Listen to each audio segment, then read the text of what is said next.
¿Cómo estás, Edgardo? Muy bien, ¿vos? Muy bien, acá estamos, Martín. Perfecto. Bueno, vos sabés que estamos haciendo este ciclo a partir de que estalló toda esta pandemia mundial. Bueno, encontramos esta herramienta que lo estamos utilizando todos los días y, bueno, estamos aprendiendo un poco de ustedes, de los economistas, eh, para los chicos que se están uniendo. Vamos a hablar hoy con Martín Simonetta, él es economista, director ejecutivo de la Fundación Atlas para una sociedad libre. Siempre te veo, Martín, en Canal 26, ¿sí? Sí, Pues, sí. Realmente nos invitan de distintos medios, sí. básicamente medios de noticias, así que... Y en Argentina siempre hay noticias, ¿no? Para analizar, eh, digamos, generalmente preocupantes en los últimos tiempos. Sí, nosotros somos más imprevisibles que esta pandemia, así que, bueno, vos nos habías sugerido un título para comenzar a hablar y a analizar este marco excepcional de crisis mundial, que es 8 hábitos para que un líder populista, o 8 hábitos, perdón, que un líder populista no puede ignorar. ¿Y qué nos Sí. puedes decir al respecto de este título, Martín?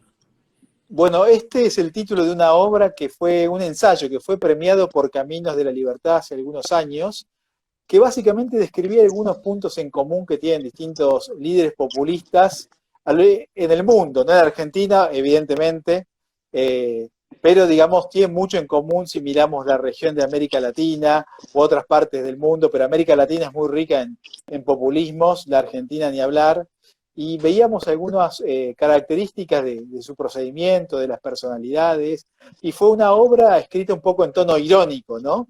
Para como consejos para ser un líder populista, ¿no?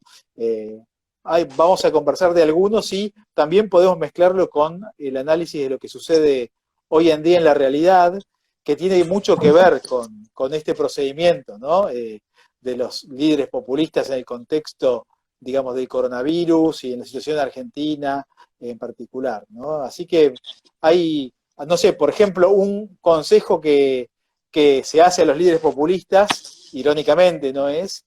Quitarle a los pocos ricos y repartirle y dárselo a los muchos pobres, ¿no? Algo que vemos siempre como una forma de financiarse que tienen los gobiernos, que esto, digamos, no es nada nuevo, siempre se hizo, pero Wilfredo Pareto, digamos, asesor de Mussolini, fue uno de los que más, digamos, le dio forma en un aspecto intelectual al decirle, digamos, a Mussolini, te conviene, tenés un 80% de la población que tiene el 20% de las riquezas y un 20% que tiene el 80%. Si querés ganar votos, sacale el 20% y dale el 80%, ¿no? Y Mussolini lo siguió.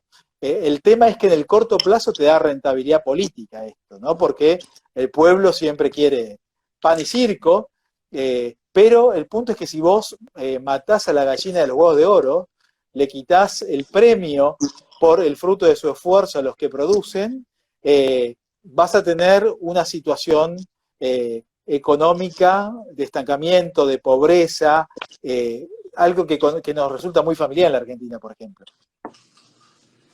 Sí, sin duda, lo que acaba de decir de esto de quitar al 20 para redistribuir entre el 80 es una falacia socialista, populista que hoy incluso están queriendo implementar con este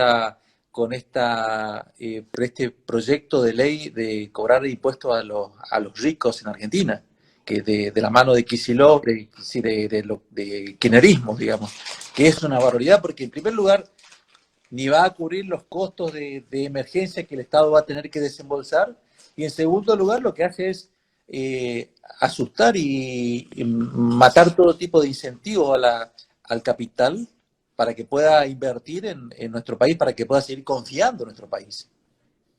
Sí, tal cual, ¿no? Y digamos que la marcha peronista habla de combatir el capitalismo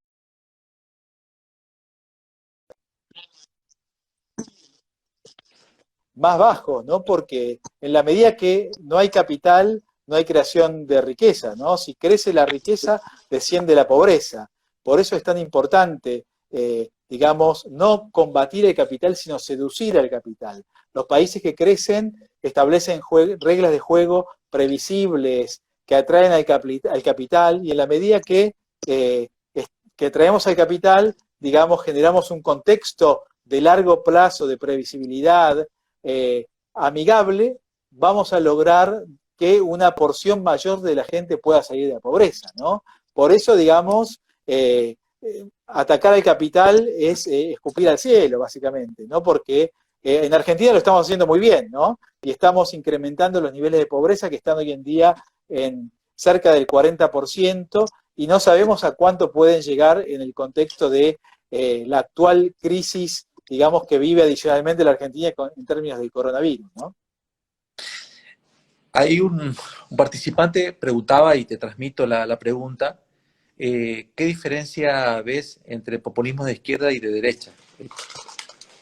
Bueno, hay ¿Hay puntos en populismo común de y... izquierda y de derecha?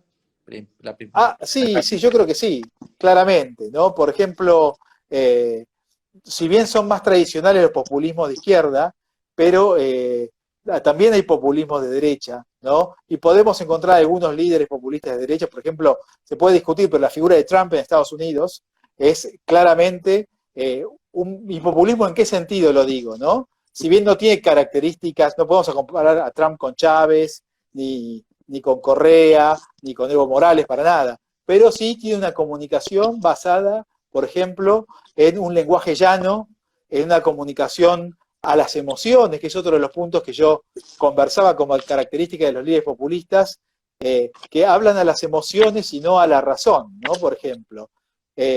Y siguen algunos de los lineamientos de Goebbels, asesor de Hitler en materia, digamos, de comunicación, de simplificación del lenguaje, de simplificación no solamente del mensaje, sino de las explicaciones, de elegir un enemigo único, de insistir con... Entonces, estas son algunas de las características de los líderes populistas que cada vez están más sofisticados, ¿no? Porque están muy alimentados con las herramientas de la publicidad, saben comunicar muy bien.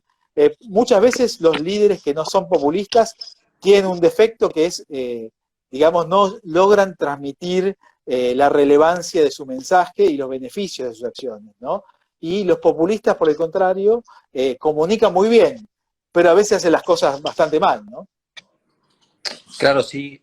Y en ese contexto de comunicación parece ser que los líderes populistas en estos tiempos están promoviendo ese discurso de que primero la salud y la vida y luego la economía, sin tener en cuenta de que la salud y la vida en 100% depende de la actividad económica.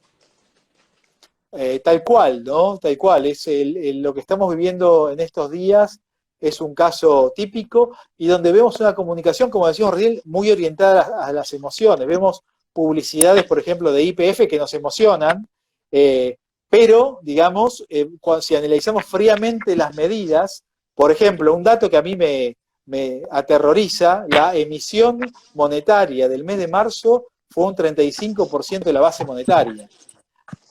Si tenemos en cuenta ese dato, imaginemos lo que es la inflación que se viene, ¿sí? Y a la vez los líderes, por ejemplo, el gobierno actual reparte algunos subsidios, ¿no? Puntuales, pero en realidad la gente se va a ver más afectada por la pérdida de valor de su salario que por el subsidio que recibe. Así que, digamos, el peronismo sabe manejar muy bien esta comunicación y también tenemos que tener en cuenta que la Argentina es un país que ya no puede más, ¿no? Porque es un país con un Estado gigante, con una cantidad de empleados públicos alarmante. Hay cerca de 4 millones de empleados públicos en todo el país, ¿sí? Y hay 6,5 millones de empleados privados en la Argentina en blanco. Con lo cual, digamos, ya no da más la espalda del sector privado para cargar este peso, ¿no? Y esto lo estamos viendo en resultados económicos, y que todo aquel que puede cierra su negocio, ¿no? Porque tener un negocio es tener un problema, el que gana plata es el culpable, es el malvado, el perseguido, al que se le cobran más impuestos. Así que realmente no es conveniente hacer negocios en Argentina, ¿no? Y más si lo comparamos con muchos países de América Latina que han logrado cambiar, que han logrado desarrollar ambientes mucho más amigables para la inversión y para los negocios, como Chile, como Uruguay, como Paraguay, ¿sí? Como, bueno, Brasil con todos los problemas que tiene, ¿no? Más allá de Bolsonaro y antes de Bolsonaro, no digo que sea todo perfecto, ni mucho menos, ¿no? Voy a hablar un dato de Bolivia. Bolivia tiene una inflación anual cercana al 3%, ¿sí? Anual, ¿sí? Un mes de Argentina es más que todo un año de inflación de Bolivia. Así que un poco a esto nos referimos, ¿no? Cuando hablamos de el desorden macroeconómico y que lo que estamos viendo en estos días es que se está poniendo más leña al fuego en lugar de hacer las reformas que el país necesita para comenzar a transitar esta situación crítica de una forma con más esperanza de tener una solución clara y que, digamos, sea la creación de riqueza, la creación de empleo, el incremento de la producción, los que saquen al país de esta crisis, digamos, vinculada al coronavirus, ¿no? Y en los próximos días estaremos viendo la definición de la cuestión vinculada a la deuda argentina, ¿no? Si Argentina entra en default completo o no, ya estamos en un default técnico. El riesgo país cercano a 4.000 puntos básicos es un indicador.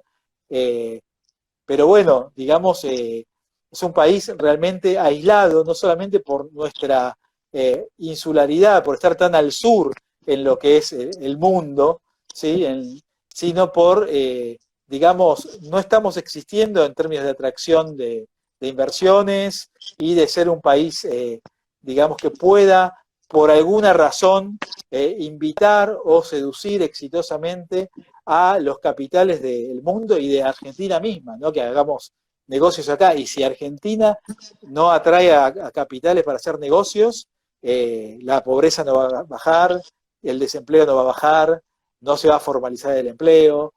Otro tema también muy importante es que es casi suicida en Argentina contratar a un empleado en blanco. No solo por el costo de tenerlo en blanco, sino por el riesgo de un juicio laboral, ¿sí? Y a veces decimos en chiste y en serio que es más barato un divorcio que echar a un empleado, ¿no? En la Argentina, con lo cual nadie entra donde no puede salir, ¿sí? Entonces, ¿quién va a contratar un empleado en la Argentina? Antes del coronavirus, digo, ¿no? Y ahora sumamos el factor coronavirus. Así Claro, que yo creo que Argentina, sí. sí. No, esto es lo que estás esbozando, es, digamos, un panorama que lo estábamos analizando con preocupación antes de esta pandemia.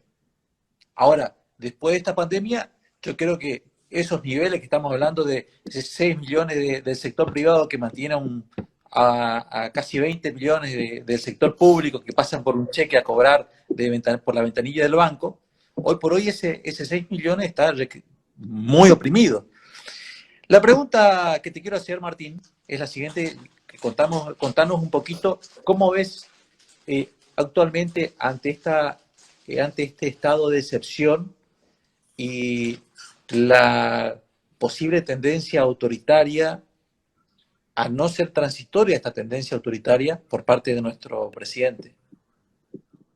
¿Qué Bueno, opinas? la idea, sí, digamos que es una situación crítica, pero a la vez muy tentadora para liderazgos, digamos, populistas, para liderazgos que puedan o pretendan erigirse en salvadores del pueblo, una oportunidad para que quieran quedar en la historia, ¿no? A partir de determinadas medidas. Por eso hay que seguir muy atentamente qué es lo que se hace y también diferenciar el discurso político de la realidad política, ¿no? Porque una cosa es lo que se dice y otra cosa es lo que se hace, ¿no? Estamos en un momento muy complicado y sería una enorme oportunidad para hacer reformas de fondo, para que sacarle el pie de encima a la actividad privada y que a partir de esto, y sin dejar de lado, ¿no?, los temas importantes que tienen que ver con la salud y el coronavirus, poder permitir que Argentina, la economía argentina se ponga de pie y, digamos, sea la locomotora, digamos, el sector privado del resto de la sociedad, ¿no? Claramente, Martín.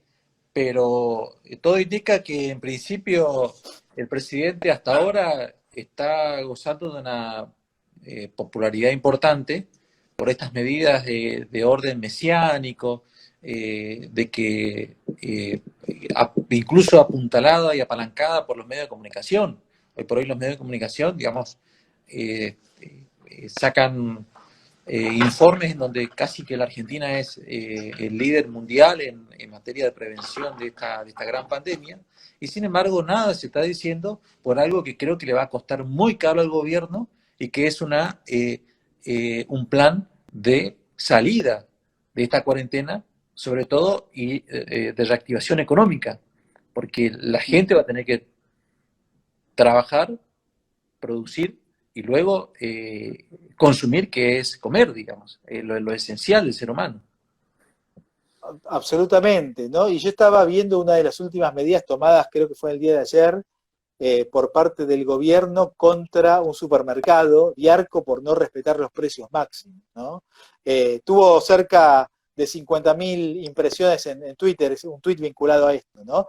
Que en realidad querer, digamos, prohibir que los agentes económicos suban los precios es como querer tapar el sol con una mano, ¿no? Los precios suben porque, por esto que comentábamos recién de la emisión monetaria descontrolada que genera la inflación, básicamente, ¿no? Entonces es como tomarnos la fiebre y que nos dé alta y romper el termómetro porque no nos gusta.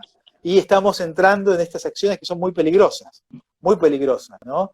Y si la inflación sube es porque hay una emisión monetaria descontrolada, no porque los empresarios se hayan vuelto locos, porque si el chino del supermercado de la esquina de mi casa, ¿sí?, sube los precios, sabe que él vende menos. O sea, el chino se suicida si sube los precios. Y si los sube es para tratar de tener una rentabilidad mínima. O sea, no es que gana el chino o el supermercado por subir los precios. Al subir los precios vende menos. Esto es tan evidente, tan obvio, tan claro, pero bueno, por eso volvemos a la comunicación fascista como herramienta, ¿no? Una herramienta muy utilizada es encontrar un enemigo. Los precios, un enemigo falso y único. Los precios suben porque los empresarios son malos y no les importa el hambre del pueblo, ¿sí? Y una porción importante de la gente cree eso. Y los gobernantes saben que no es así. Pero lo importante es que el pueblo lo cree. Y Argentina está subida, en la sociedad argentina, la mayoría, está subida en ese esquema de sociedad organizada y planificada a través de un poder central que te dice qué tenés que hacer, qué tenés que consumir. Si querés innovar, vos no podés innovar, vos tenés que ser martillero, tenés que ser mecánico.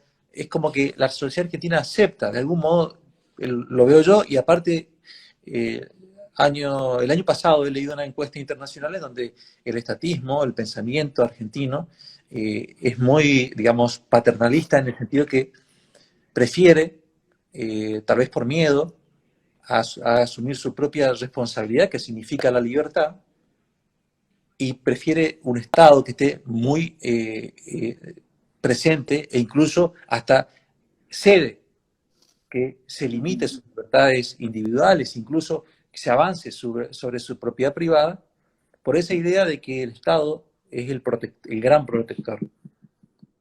Sí, absolutamente de acuerdo, ¿no? Incluso la palabra comerciante se utiliza como insulto, ¿sí? Eso es un indicador de nuestra cultura anti-empresa, de nuestra sociedad. Cuando, digamos, en otros países la empresarialidad es el camino al crecimiento económico, el desarrollo, y no solamente el crecimiento netamente vinculado a lo material, ¿no? O sea, el crecimiento de las personas al tratar de conocer su mercado, al tratar de conocer cuáles son las necesidades de la gente, al tratar de meterse en ese mundo complejo que es comprender, digamos, qué pasa por el cerebro, las emociones humanas, cómo va cambiando esto a lo largo del tiempo. Pero yo tengo una gran esperanza que sobre todo las nuevas generaciones en Argentina, en las nuevas generaciones, existe una visión muy fuerte y una adhesión a la cultura emprendedora, ¿no?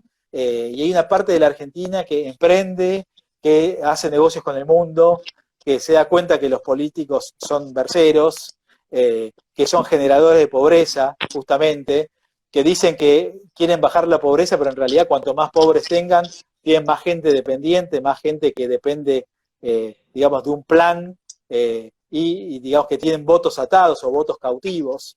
Así que yo creo que hay una porción de la población nueva, los jóvenes, que tienen esa visión, ¿no? No son la mayoría, pero es mayor a lo que sucedía algunas décadas atrás. Ahora, Martín, hacías referencias acerca de la inflación.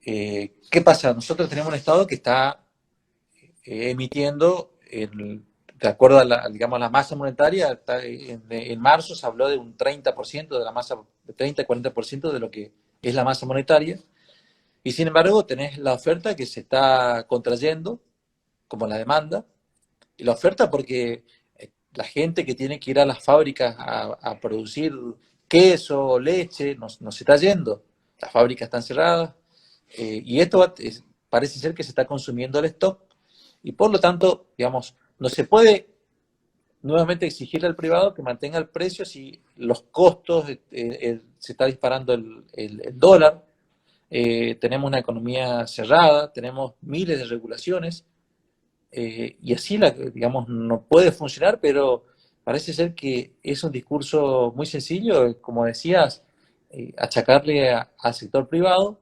como egoístas, como peyorativamente, y como los malditos de la película, y de nuestro destino y derrotero. Claramente, ¿no? Y acá vemos el contraste que el sector privado está, digamos, rogando al gobierno que los deje trabajar, ¿sí? Y el sector público, la clase política, no tiene ningún tipo de estrés, porque sabe que cobran igual aunque no trabajen, digamos, ¿no? O sea, acá vemos el pecado en Argentina es querer trabajar, querer producir, querer vender, querer incluso arriesgarse a contagiarse de coronavirus, ¿no? Porque nadie quiere contagiarse de coronavirus y, eh, digamos, tener vínculo con el riesgo de vida que esto supone.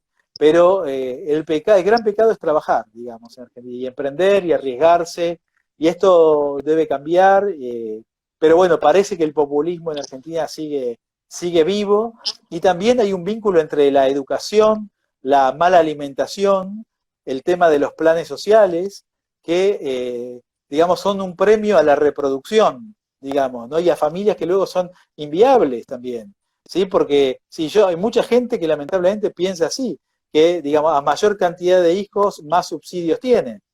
Eh, es terrible, digamos, ¿no? Y, digamos, cada hijo es una inversión, un proyecto de vida, hace falta no solo lo material, el apoyo emocional, pero mucha gente que tiene hijos como para buscando, digamos, este subsidio, y esto lo que está haciendo es que la tasa de reproducción de los sectores bajos sea superior a 4 hijos por pareja, y en los sectores medios es una tasa europea de 1,8. Con lo cual, si proyectamos estos datos, los pobres se reproducen a una velocidad mucho mayor que los medios, y los pobres van a ser cada vez una mayoría mayor, valga la expresión. Estamos viendo, por ejemplo, Estados Unidos, que es hoy por hoy el epicentro de esta pandemia, ya está pensando en la fase de levantamiento de la cuarentena. Cómo hacerlo en forma gradual, pero, digamos, la población cuenta con información provista desde el gobierno de qué es lo que está haciendo, qué es lo que está haciendo el gobierno. Sin embargo, acá en Argentina, por lo menos yo en mi caso, no he escuchado un plan de, digamos, levantamientos de manera seria y segura en lo sanitario para salir de esta cuarentena de manera gradual. Totalmente, sí, sí. Y el mundo está pensando ya en el día después de la cuarentena, y, digamos, ya, digamos, hay varias vacunas que se están testeando en distintas partes del mundo, Estados Unidos, en Israel, por ejemplo, y, digamos, en poco tiempo más, en términos de lo que es la historia de la humanidad, ¿no? Tal vez en un año tengamos la vacuna y la cura, que esto antes pasaban décadas o siglos en las que las personas se morían por enfermedades, ¿no? Y nosotros, de hecho, cuando entramos a primer grado, nos vacunaron a todos, o a jardín, y gracias a eso, que todavía tenemos los brazos marcados, zafamos de contraer muchas enfermedades, ¿no? Que antes diezmaban familias. Antes era común tener familias de 10 hijos porque se sabía que quedaban 5 después. Era lo más normal del mundo promedio. Hoy, por suerte, esto, digamos, se ha controlado mucho más, ¿no? Y yo soy muy optimista que en el sistema donde funcionan las instituciones que incentivan la innovación van a ser, digamos, que ya habrá nacido la vacuna y que en muy poco tiempo, comparado contra otras pestes históricas, va a llegar a todo el mundo, ¿no? Y ahí vamos a vivir un momento de resurgimiento de la economía global. El tema es, digamos, que hay que aguantar hasta ese momento, ver qué es Argentina y ver si Argentina, digamos, aplica medidas populistas o permite que el sector privado funcione, ¿no? Porque a todos nos va a pegar de alguna manera. Por más que hoy no nos pegue directamente, de acá a un tiempo nos va a pegar, ¿no? Con lo cual es importante que se permita que la actividad privada se desarrolle, fundamental. Sí, lo que dijiste para mí es fundamental, sobre todo hoy por hoy, haciendo un análisis global de muchos países, de el republicanismo, el funcionamiento de las instituciones, de la distribución de los poderes de un Estado.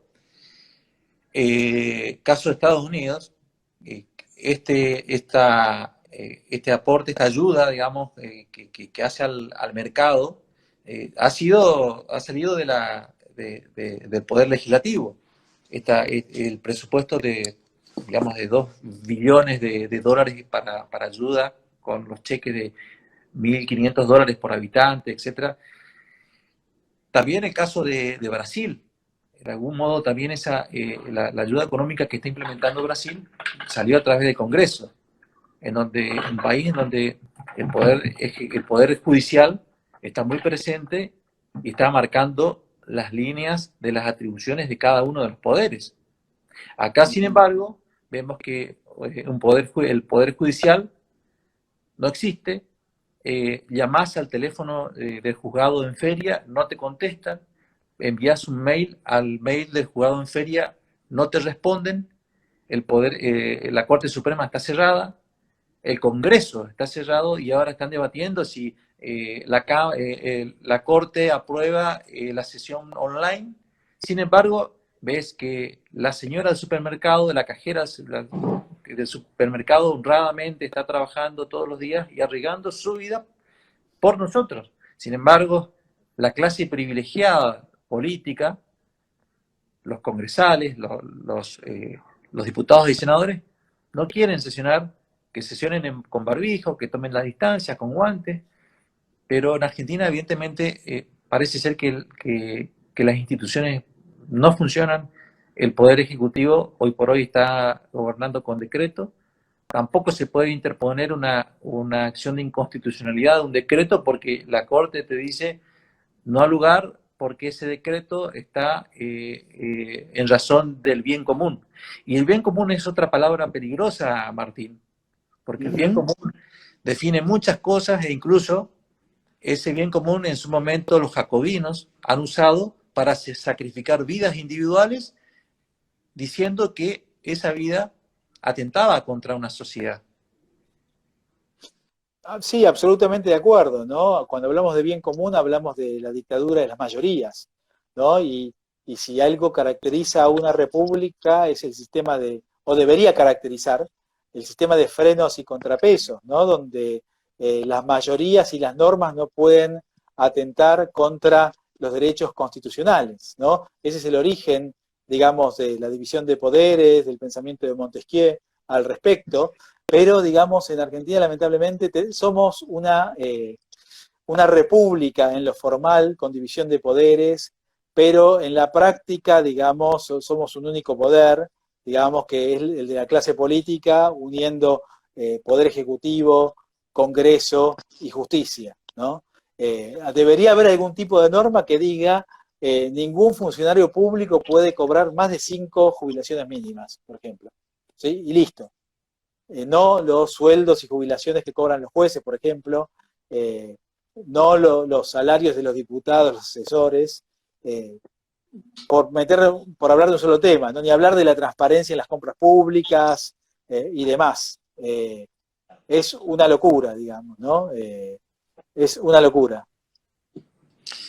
Martín, ¿qué visión tenés o qué idea tenés de lo que podría pasar en esta Argentina tan incierta y en este marco de una pandemia global? ¿O será que el sector agroexportador podría generar un poco de alivio sumado a, no sé, a una, quizás, bueno, no sé, emisión monetaria? Te lo dejo a vos que soy economista, yo soy abogado, no tengo absolutamente nada que ver en la ciencia económica, pero ¿qué pasa en esta Argentina tan convulsionada? ¿Qué podría ser la tabla de salvación? Lamentablemente en Argentina siempre el sector agropecuario es la vaca lechera, ¿sí? Y ustedes lo conocen bien en Corrientes, donde ha habido un desarrollo agropecuario tan importante en las últimas décadas, y es posible que se termine, como siempre, poniendo más impuestos a los sectores exportadores que son competitivos globalmente, y con ese dinero, digamos, se mantenga la fiesta de siempre. El punto ¿es suficiente esto? También, como estamos viendo, se va a apelar y se está apelando a la emisión monetaria. Eh, Hay distintos escenarios respecto de la inflación para este año, pero el más bajo es de 40% anual, más bajo, ¿no? Así que eh, hay escenarios de 60, hay escenarios de una inflación cercana al 100. No sabemos porque no tenemos los datos, no sabemos qué puede pasar. Puede, digamos, volver a aparecer las cuasimonedas, ¿sí? Por parte de los gobiernos provinciales. O sea que no hay incertidumbre. Lo único cierto en Argentina es la incertidumbre. Y esto no favorece para nada a la calma que necesita la actividad empresarial, la calma que necesitamos todos para orientar nuestras energías, ¿no? Eh, por eso, digamos, estamos viendo populismo también en materia de salud. Muy buena comunicación, algunas acciones con muy buen marketing, pero digamos, el órgano más sensible del cuerpo es el bolsillo, ¿no? Como decía el general, y cito una frase populista, pero cuando las empresas sigan cerrando, la gente tenga hambre y demás, hay que ver qué es lo que va a pasar.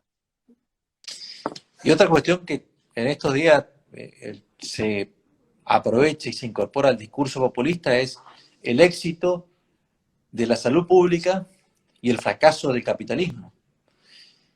Eh, Sin embargo, pareciera ser que la salida a la gran pandemia, ¿no?, mundial vendría de algún laboratorio privado que proporcione una vacuna que se venda en forma masiva y que nos permita seguir generando riqueza a cada uno de nosotros.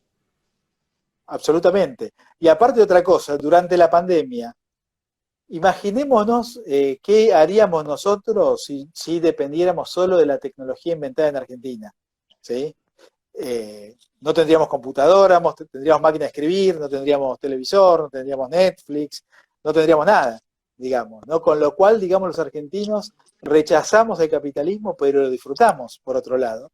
Entonces es una situación bastante hipócrita y lo que disfrutamos de tecnología que nos hace vivir un poco mejor, tiene que ver con inventos desarrollados en los países que protegen la innovación, que incentivan la creación de riqueza y todo lo que nosotros dijimos, ¿no? Somos muy hipócritas, ¿no? Rechazamos por un lado a estos países y estas prácticas y después somos free riders, nos subimos sin pagar el boleto de este colectivo, ¿no? Países, hablando de tecnología, países que manejaron la, la pandemia han sido los países que han utilizado la tecnología y que ha desatado un gran debate.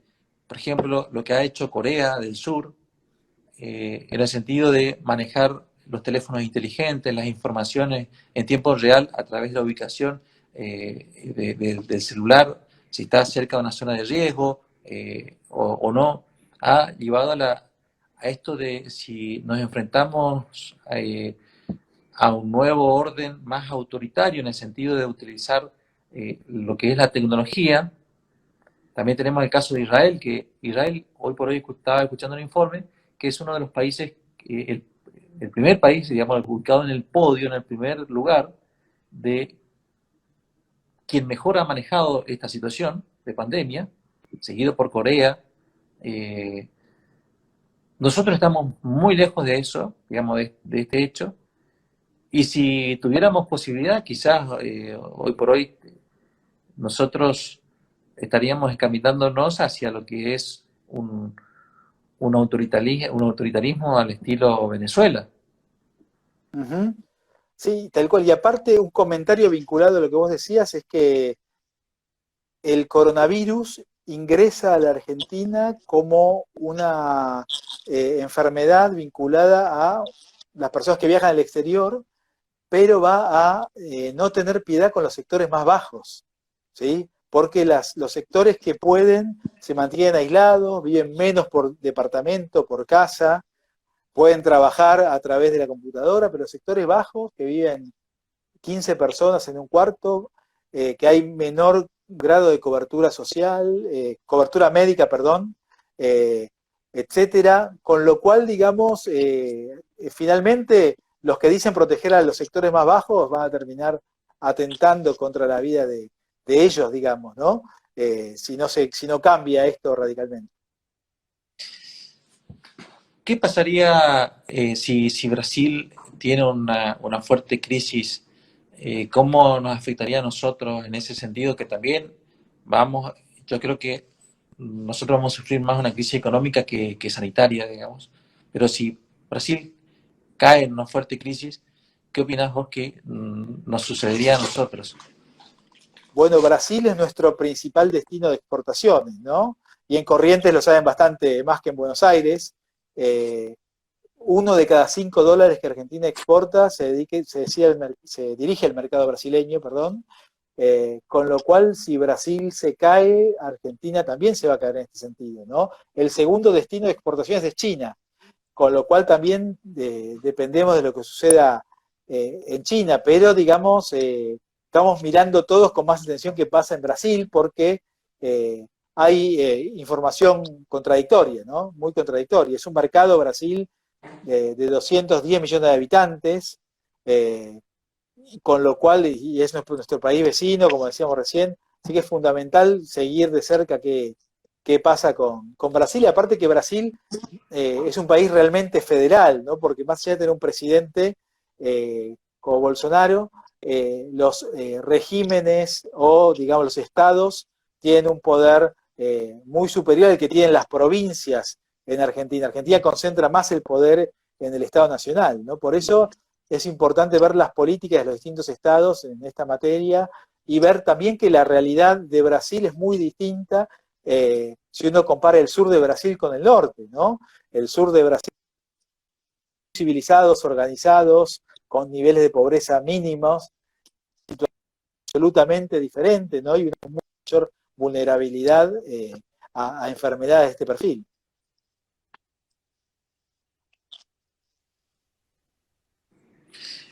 Lo último, Martín, ¿te parece que es posible en lo inmediato que el Estado argentino eh, flexibilice esta cuarentena y comience a, o permita que el sector privado comience a rehabilitarse de a poco?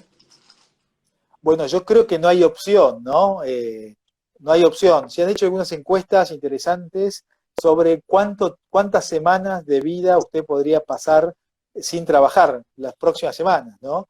Y solamente un 30% de la población podría estar 4 semanas. Esto para dar una idea de la situación en la que están los argentinos, municipios de menores ingresos, sale igual a trabajar y se arriesga porque otra opción no queda. No dicen, reconocen que es inseguro salir a trabajar, pero más inseguro es morirse de hambre. Bueno, Martín, ha sido un placer conversar contigo esta noche.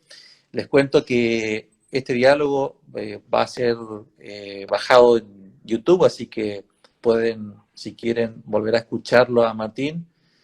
Y esperemos estar en contacto prontamente. reanudar todos los congresos que siempre hacemos acá y que hace un tiempo no te vemos por acá, Martín. Sí, siempre es un placer ir a Corrientes, y un abrazo enorme también para Alberto Medina Méndez, Sí. una ciudad para quedarse a vivir realmente, ¿no? Y aparte, potenciado por lo bien que nos tratan ustedes los amigos de Corrientes. Así que muchísimas gracias, un placer. Bueno, los invito a que nos sigamos en esta red, ¿no? Para seguir trabajando juntos por una sociedad basada en la libertad. Más libre. Exacto. Gracias. Hasta luego. Martín, un gran abrazo. Un Chao, abrazo. chao. Chau, chau. Hasta luego.